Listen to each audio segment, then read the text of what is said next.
stormy seas and lost souls. How is it? She's dreamt of this before. It's coming. Is it?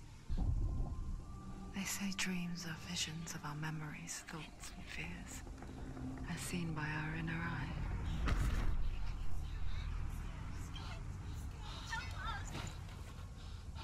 But what if each one of us is always dreaming, even when awake?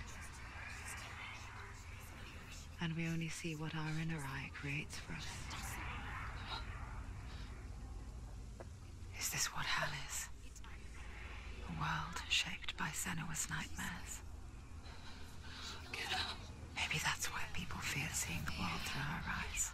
Yes, she's scared. Because if you believe that Senua's reality is twisted, you must accept that yours might be too.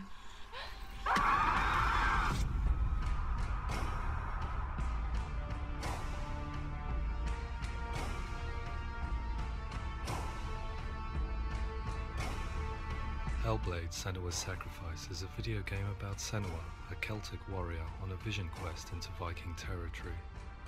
But what sets our hero Senua apart is that she suffers from severe psychotic mental illness. He knows she's getting closer. He can feel her coming closer. She's getting closer. The original idea for Hellblade was to create a classic hero's journey, a journey of suffering, but one where the fantasy world is not another planet or alternate universe, but a world that is constructed in Senua's mind. But to do so would mean putting psychotic mental illness at the center of the experience, a subject that is still considered taboo, and a challenge that was both terrifying and exciting in equal measure. In Hellblade, the starting point was a newly discovered Celtic goddess called Senua in Ashwell, Hertfordshire. When first discovered, her name was thought to be Senua, a name which I liked and kept. I wondered if Senua might have been a Celtic warrior like Boudica who stood up to the Romans. While the Romans had conquered all of Europe, there was a group of Celts up in the furthest reaches of the Roman Empire that could not be conquered, the Picts.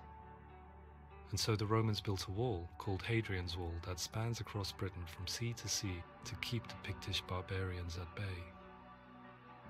The Picts were known for their war paint, painted on with woad, and their matted hair clumped with lime.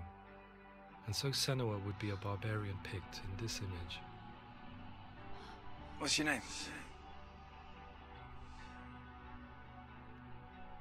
Senua. I haven't seen you before. I don't leave home much. Oh, Zenua's daughter. I have to go. Wait. Orkney is off the coast of Scotland and was inhabited by the Picts, steeped in history and mystery, and so I made Orkney Senua's home and set the stage for a crisis. In the late 8th century, the first Vikings landed on the Orkney Islands. The population of the Picts crashed thereafter, replaced by the Norsemen of the 9th century. Were they wiped out? We don't know for sure, but it would seem likely given the reputation of the Vikings. The Northmen's brutality is legendary. High-ranking leaders and chieftains of the tribes they conquered were often offered as sacrifice to their gods. The most brutal of these sacrifices was known as the Blood Eagle. I imagine Senua as a young female warrior who returns home from exile to find her partner, Dillion, brutally sacrificed to a Norse god by these hellish warriors from a faraway land. I imagine the horror of this moment and how it would have dragged her deep into mental torment.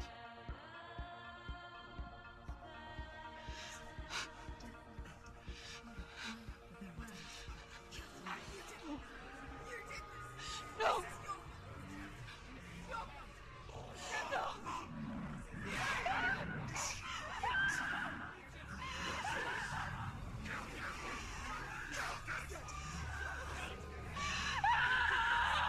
I came to learn that the Celts had a sophisticated and nuanced perspective on the nature of mental disorder.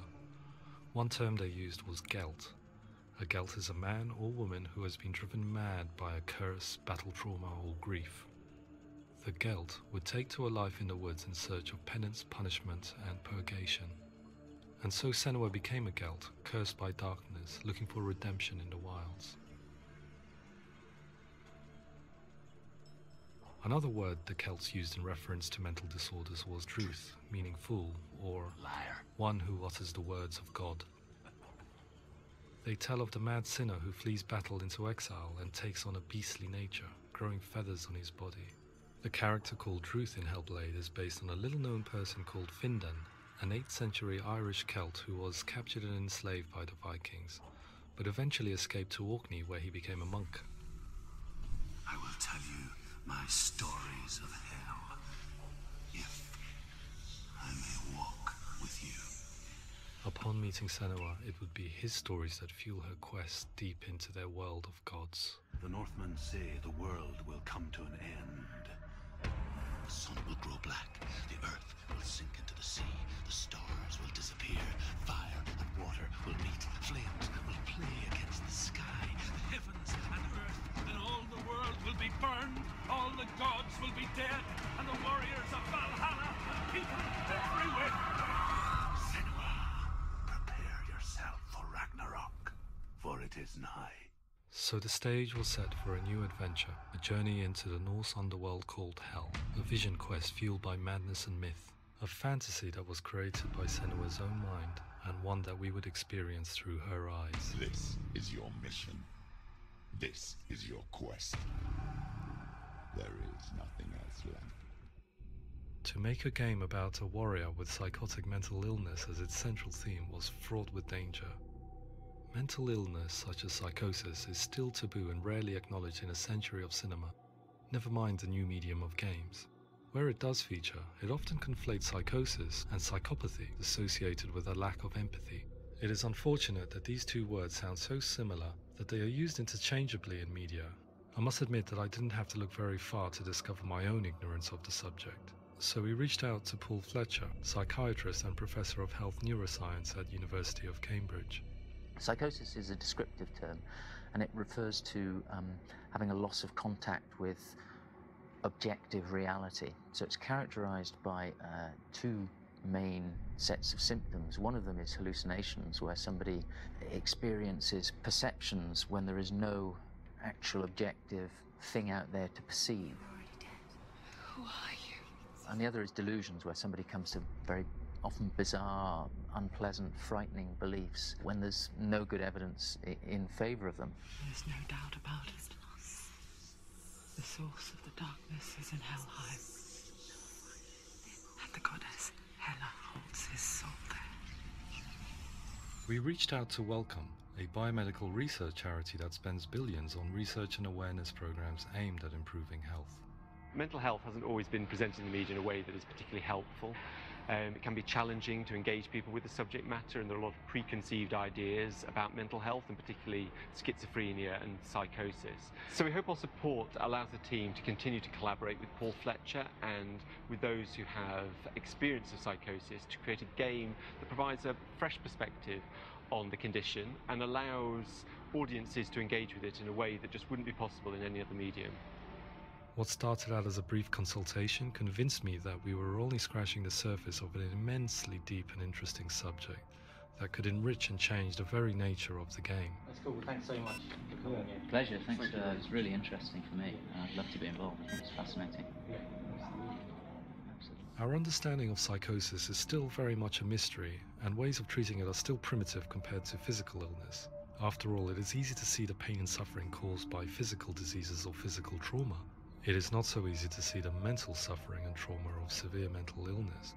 But what if we could find a way to see it? Games are capable of drawing you in for hours on end, playing the role of a character who is different from you, experiencing their perspective, and actively involving you in a world that functions with a different set of rules.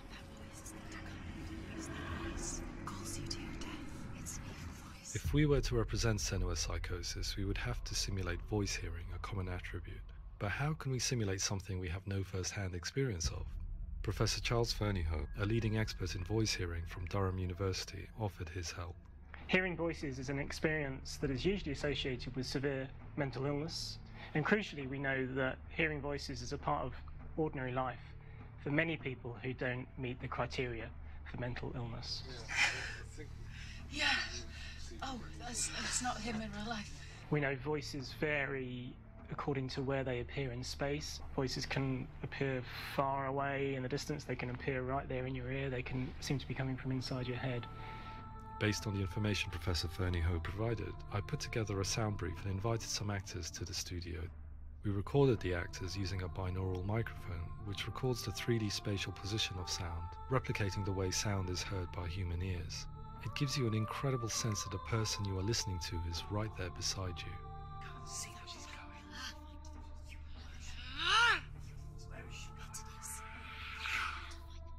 Rachel Waddingham from the Voice Collective came to our studio with 2 young voice hearers to speak to our team. We talked at length about their experiences and they listened to our tests, giving us feedback on how we could improve on it. Everyone hates her. She's cursed. It's very hard to represent what this experience is like, partly because it's such a personal, intense, emotional experience. It's testament to how Ninja Theory have been listening to what the researchers are saying, but also, crucially, listening to the experts by experience. What they've come up with is so compelling. It's by far the best representation I've heard of what these experiences are like.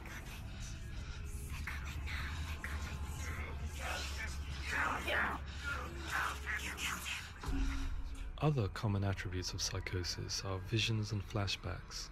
We met with Recovery College East, who work with and care for people recovering from severe mental disorders. A group of service users gave us their first-hand account of what they experience. Sometimes when the visions or what we're seeing is too much, it becomes more difficult until eventually we perhaps don't see anything. The people we spoke to, the stories they told, were fascinating, harrowing and mind-boggling. The reality of what people experienced was vivid, far exceeding what I could possibly have imagined. We went away itching to represent some of these visions and flashbacks in the game. Hands feel now, my heart is so, love is so far away. Don't you know how I wanna feel deeper? I could never know how you grow, all these days are killing me. Now I see deep in me insanity does unfold. I just wanna feel deeper, deeper. I just wanna feel deeper, deeper.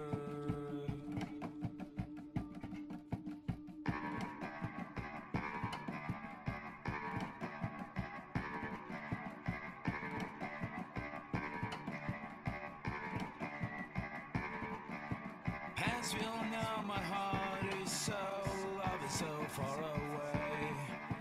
Don't you know how I wanna feel deeper? I could never know how you grow, all these days are killing me. Feel like this, read like this, I just wanna live, that's all. I just wanna feel deeper, deeper. I just wanna feel deeper, deeper.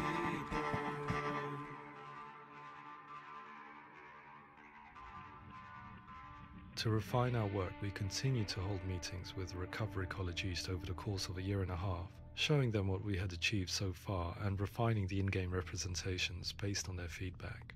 With their help, flashbacks, visions and changes in perception were woven into the story and gameplay of Senua. The students that are involved in this project are incredibly excited about being involved. They have described the experience as being important because it values their lived experience and shows that despite what we have been through, all of that experience becomes valid, that actually it's something that we should all be talking about. The experiences described range from beautiful to frightening beyond comprehension. I heard of a girl who has to live with an angry voice screaming at her, slamming on her doors and walls 24 hours a day. I met someone who would often see hanging corpses in a room, so real that she would sometimes try to rescue them.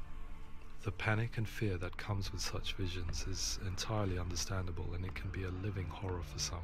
Worthless, weak, pathetic. Go on, feel sorry for yourself, because there's no one left to do that for you. I was urged by one fellow that we should not shy away from showing this horror, and so I was perpetually torn in making Hellblade. Had we gone too far with our representations or not far enough? broken and lost. Just like your sword.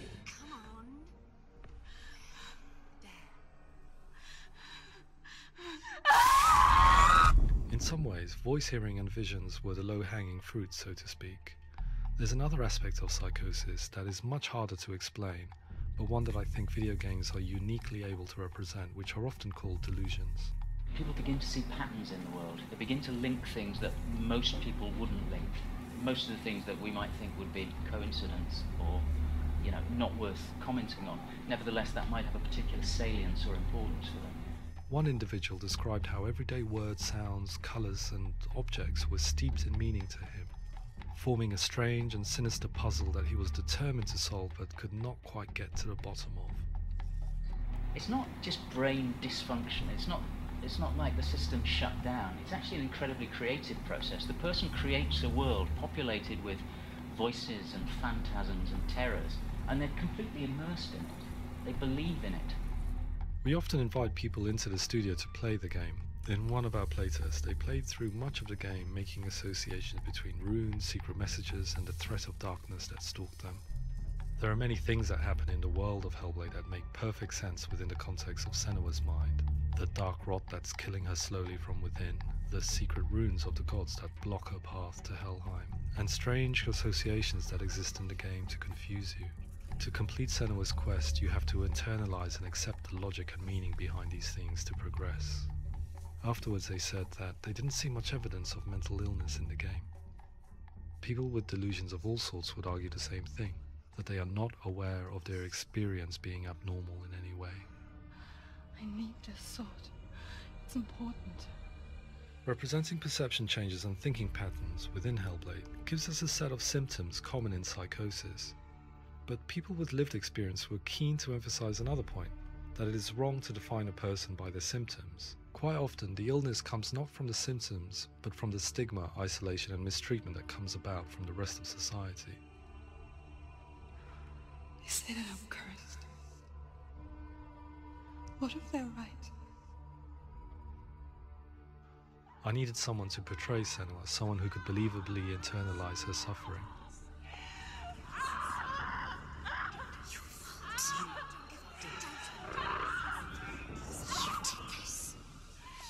Melina Jurgens, our video editor, had been a stand-in for Senua over a few months while we perfected our motion capture techniques. Without realizing it, she had already auditioned for the role, and I knew her well enough to know that I didn't have to teach her to act, but to relive her own internal pain. As often is the case, those who have suffered mental anguish are never far from us.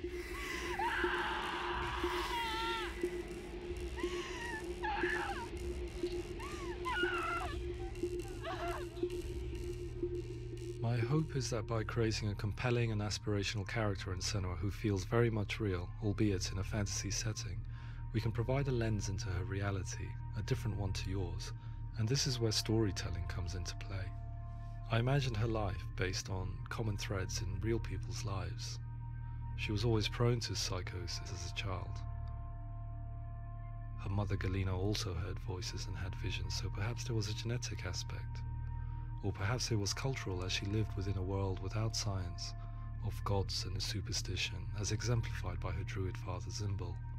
Psychosis developed in her late teens to early 20s and was exacerbated by stigma and isolation at the hands of the clansmen and her father. This darkness.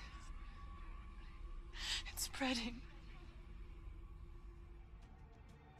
The trauma of seeing her lover Dillian sacrificed tips her over the edge, making her remodel her reality around a concept that connects everything: the darkness.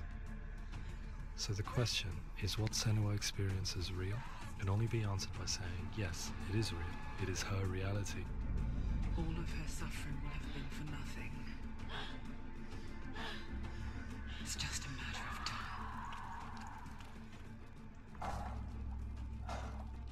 Towards the end of the project, service users and professionals that had collaborated with us were invited to see the near-final game. It was a chance to see if the game had reflected their views or if it had misrepresented them. For me, being involved in especially developing Senua's character has been really important, and being able to bring in my perspective and what I see and what I hear and having that built into the game has been a real privilege. It's gritty and it's meaty, and there are some tough subjects in there that are being tackled with honesty.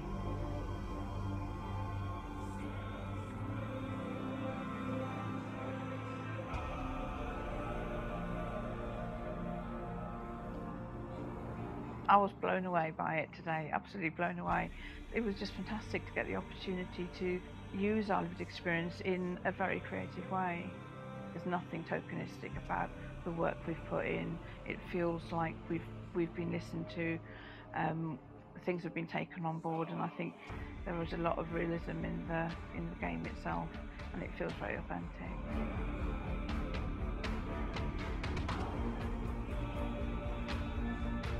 Hellblade will give people a good experience of what it's like to hear voices and have those experiences. I'm glad that the guys at Ninja Theory have asked us to come along and help them build an experience that's positive when it comes out, and get myself a copy and have a go.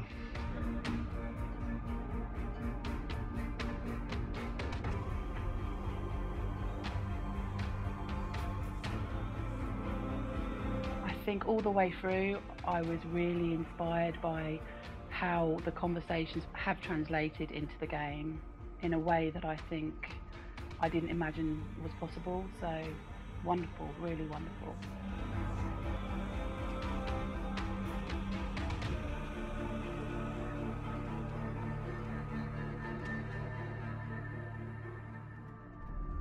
I really hope that others will follow the lead they've set and use the power of something like a video game to change people's perceptions, to increase understanding, and ultimately to make some of the stigma around voice hearing and other experiences go away.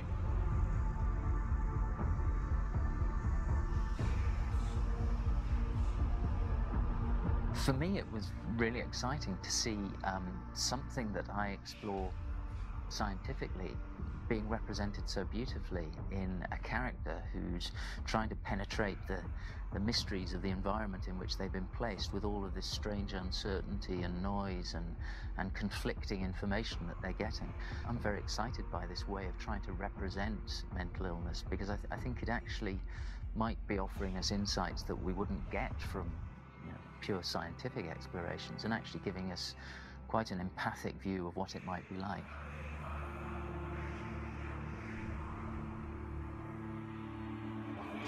Mental illness has been with us for as long as we have been on this planet, but why? Why hasn't evolution stamped out this weakness from within our gene pool? I often pondered this question until I realized that the question had an inbuilt flaw. It assumes that being and thinking differently is a weakness. The only reason we have computers, spacecraft, medicine, poetry, art, and yes, even video games is because individuals are able to simulate new abstract realities in their minds and share them with the rest of us. We need people to be willing to see differently in order for us to progress and survive as society. And we need to be open to these new ways of seeing.